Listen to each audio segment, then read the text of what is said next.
Hello everyone. This video we are going to continue summary of anime called Overlord Season 3, that continue from Season 2 where Momon, Nabe, and Evil Eye encounter Jaldabaoth and his 5 masked demon maids, while the female adventurers versus the maids, Momon versus Jaldabaoth. It's all Demiurge's full plan to put the blame on Jaldabaoth in order to boost Momon's fame. In the Baharuth Empire, Fluter Paradine and Emperor Jerkniv Rune Farlord Elnick talking about Ainz Ooal Gown, who knows as the Great Magic Caster. And Jerkniv orders Fluter to investigate both Adamantite adventurer Momon and Ainz, and move to the Season 3 start from.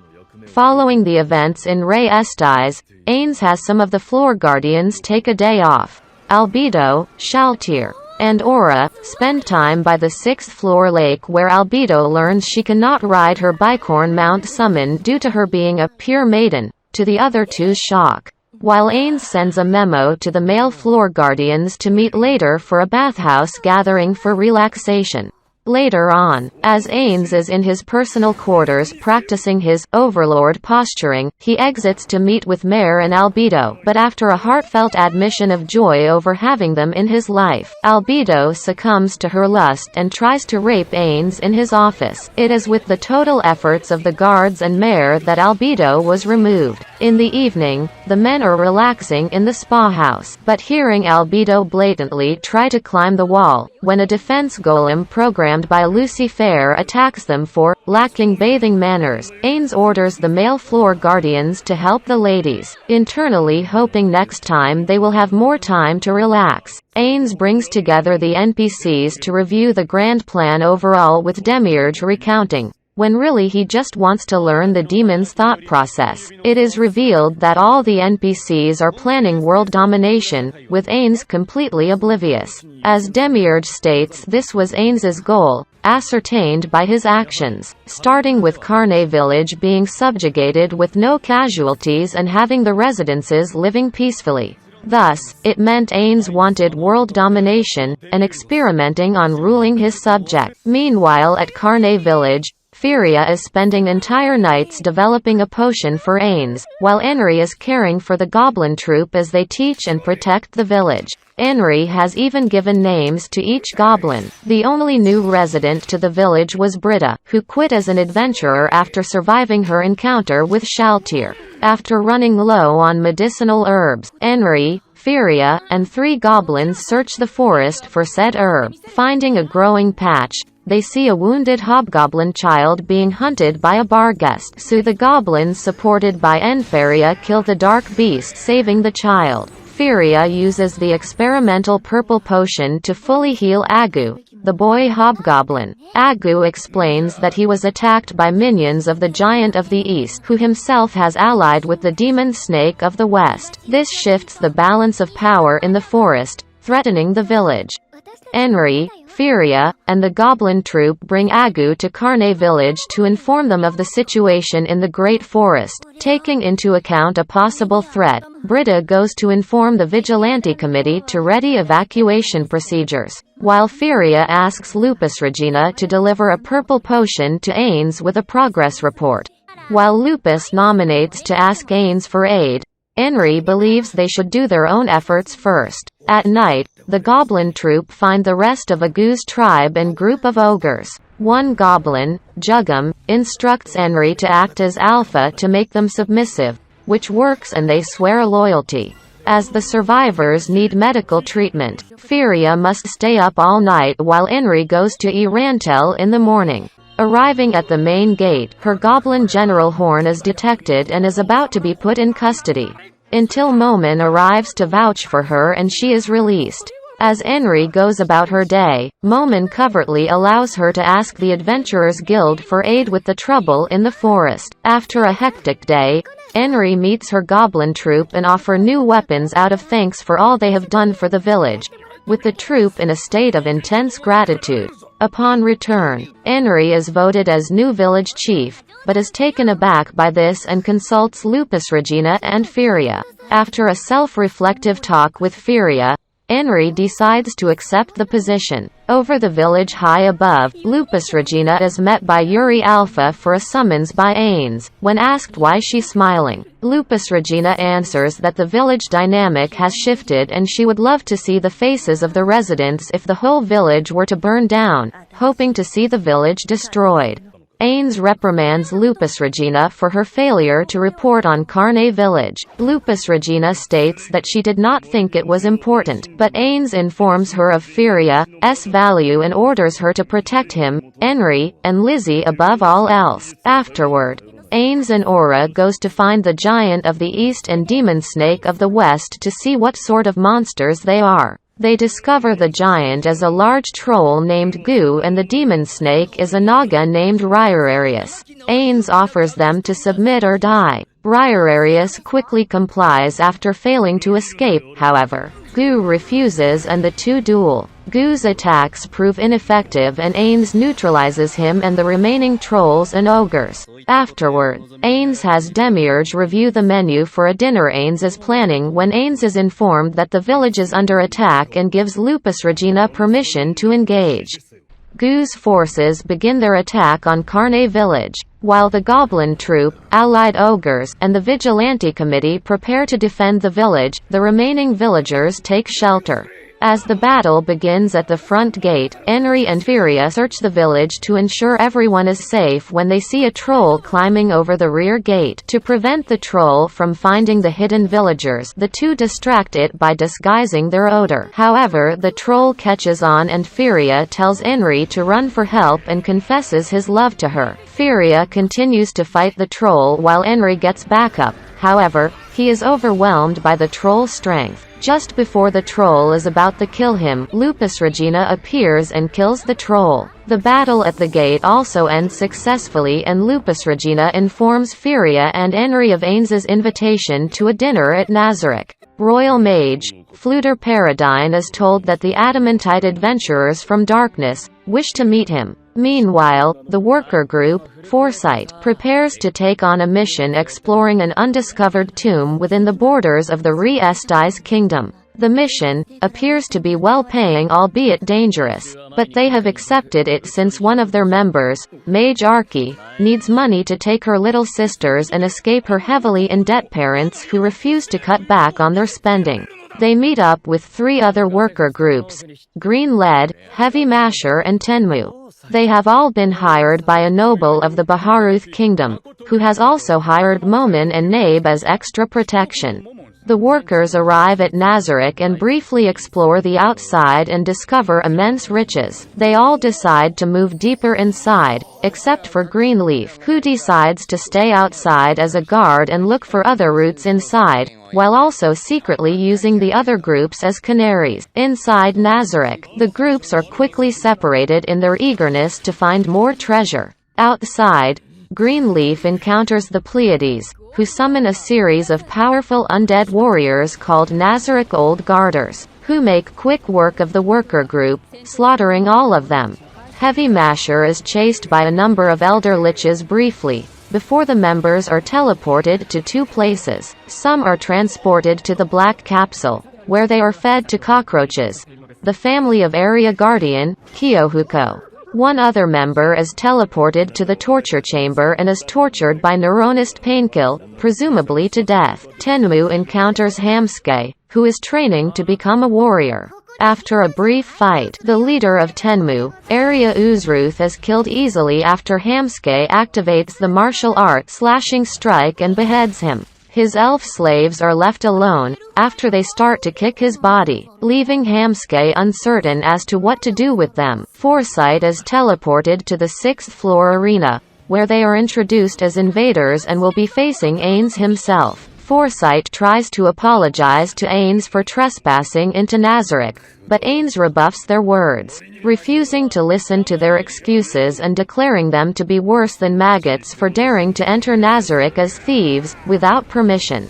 The leader of Foresight, Hecarim, tries to bluff and say they received permission from a large monster, but Ainz sees through the lie, which enrages him further. He initially attacks them with a sword and shield, but while he overwhelms them in strength, their own skill, experience and ability to work as a team, allow them to remain relatively unharmed. Ainz decides he has played enough and reveals himself as a magic caster. Archie initially denies his claim until Ainz shows off his true power, which he had concealed during the physical battle. The impact from this reveal shocks Archie to the point where she vomits in sheer terror, and Foresight once more attempts to fight back, but fails miserably, with Hecarim ending up paralyzed. Roberdick and Amina tell Archie to flee after Hecarim falls, in order to go back to her sisters. Once she runs away, they beg Ainz to grant her mercy, and he accepts, but only by telling Shaltir to show Archie the depths of despair and then to kill her painlessly. He then beats Roberdick and Amina easily. He keeps Roberdick for mental experiments, while Amina and Hecarim are given to Gashokukocho, a parasitic NPC. Archie attempts to run away from Shaltir, and fails when she discovers that she is actually underground and there is no way out. After which Shaltir reveals her true form and kills her. Mara and Aura later travel to the Baharuth Empire, where they confront Emperor Jerkniv for sending the workers into the tomb and demand that he atone for this crime.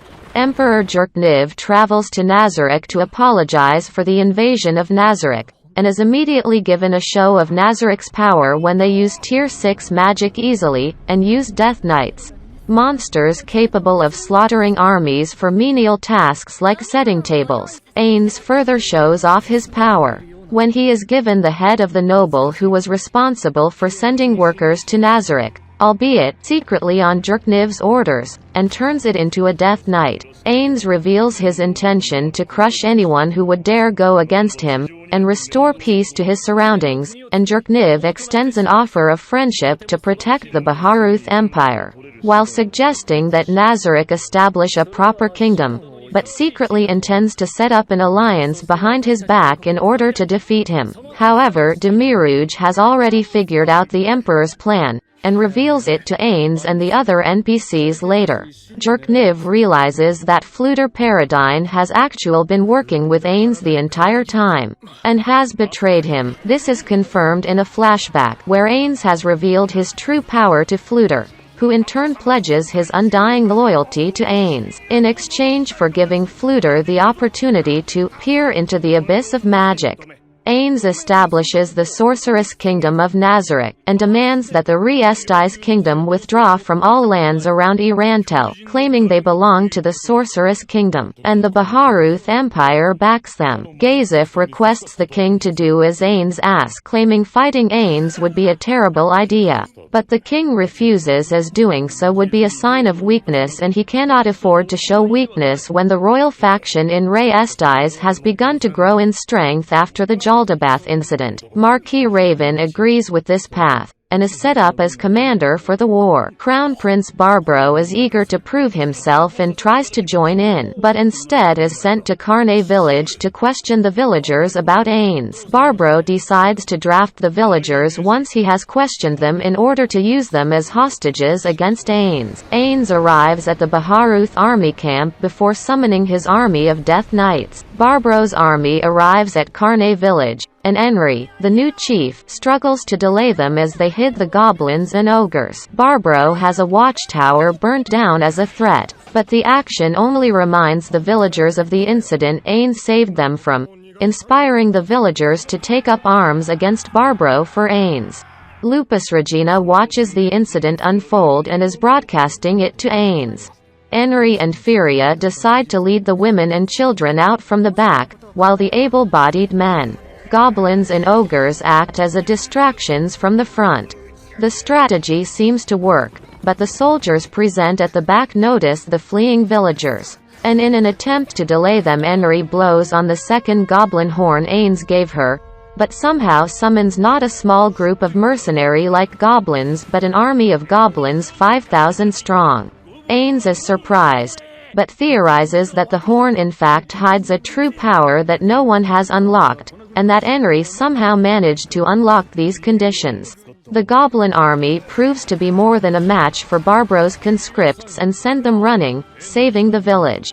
Later, Barbro's army is surrounded by level 41 redcaps. and Lupus Regina, who reveals her intentions of massacring Barbro's remaining army and himself. Barbro attempts to bargain, pointing out that he is the crown prince, but Lupus Regina is unconcerned, pointing out that he is not necessary for Ainz' plans. Jerkniv reveals to his advisors that he plans on having Ainz cast the first stone in the upcoming war, in order to truly gauge his strength and to reveal the threat he poses to the world, hoping to use that and have the Re-Estais kingdom realize the necessity of an alliance. The Baharuth Empire's 60,000-strong army consists of well-trained knights, while the kingdom's army is 240,000 strong, but consists mainly of average people, conscripts over trained soldiers. Gazif and Raven are at the front lines, and Gazif has been given the 4 treasures of the kingdom: adamantite armor, a magic sword called Razor Edge that can cut through anything, gauntlets of endurance that provide endless stamina, and the amulet of immortality that provides regeneration. Ainz approaches the front lines with his army of Death Knights, but proceeds to begin casting a super-tier spell. On realizing the danger Ainz poses, Raven and Gazif attempt to issue order to retreat, but fail to do so in time. The left flank of the kingdom's army, consisting of 70,000 men, charges as Ainz casts the spell, Ea Shub Nigarath, which slaughters the entire left flank and proceeds to sacrifice them to summon 5 massive monsters called the Dark Young, who he directs towards the kingdom's army to literally crush underfoot. Gazif attempts to fight back, but the Dark Young prove to be unstoppable, until Ainz walks onto the battlefield and approaches Gazif and asks him to become his subordinate in exchange for calling off the Dark Young. Gazif refuses even as Ainz tries to goad him, and just as Ainz is about to continue the massacre, Gazif challenges Ainz to duel. Gazif challenges Ainz, despite knowing that he has no chance of winning, and Ainz accepts the duel. Before fighting, Ainz examines Gazif's sword to reveal that he has unknown properties, and despite being imbued with lesser amounts of mana, it is able to harm and possibly kill Ainz. The duel begins. Climb is asked to be the starter of the duel and asks if he can use a magical bell.